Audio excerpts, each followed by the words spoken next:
Yes, yes. I was thinking when Isaac was talking, they say you gotta eat a bushel of dirt in your life. I don't want to wait till I'm 80 and eat it by the spoonful. So I try to get my daily dose of dirt somewhere.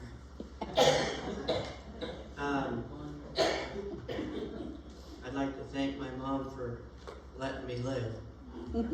Yes. It's, I wasn't always the easiest kid to put up with. But I remember one time I was coming home and I was in my mid-teens and I was impaired by substances. And I thought, well, I'll just sneak up the drive and come in the front door and pass out on the couch. And by the time I wake up in the morning, I'll have slept this off and nobody will care or know. So I'm going to sneak in the house.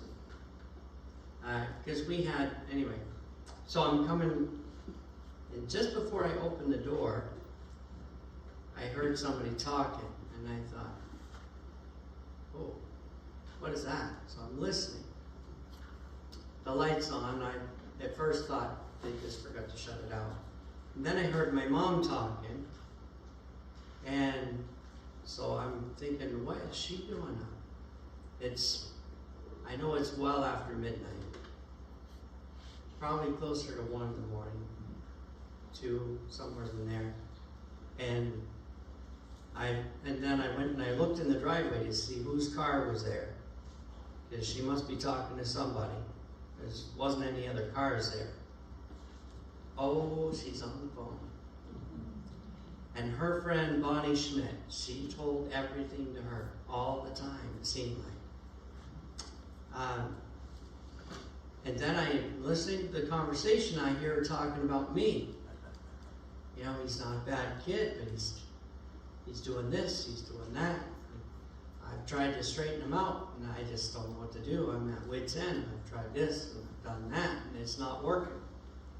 And he just, I don't know whether to hug him or kick him. I might be paraphrasing, but that was the gist of it. And I'm sure that she's talking, and I'm thinking to myself, are you really gossiping about me to your friend in the middle of the night? Shouldn't you be in bed? And our front door had 3 little windows. So I thought, well, I'll look in through the window, because I'm fully expecting to see her talking on these phones that are attached to the wall that was right next to the chair in the living room. And she's going to be on the phone spilling the beans to her friend, Bonnie. And I looked in the window, and I seen her on her knees in front of the couch.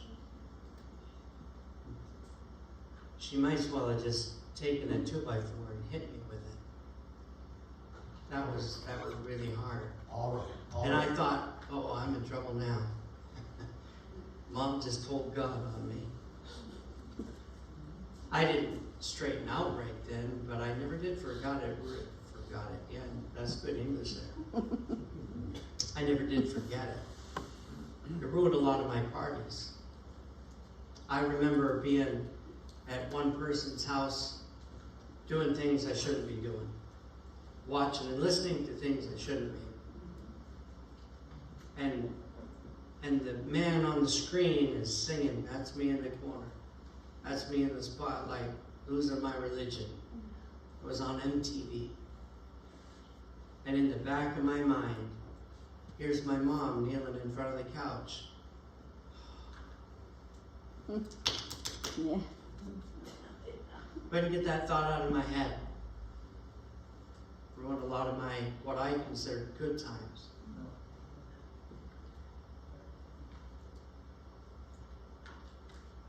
But I'm thankful. Yes. And eventually life changed, and I walked into church one way and left another.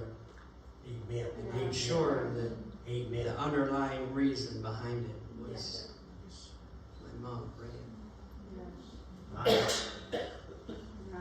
My God.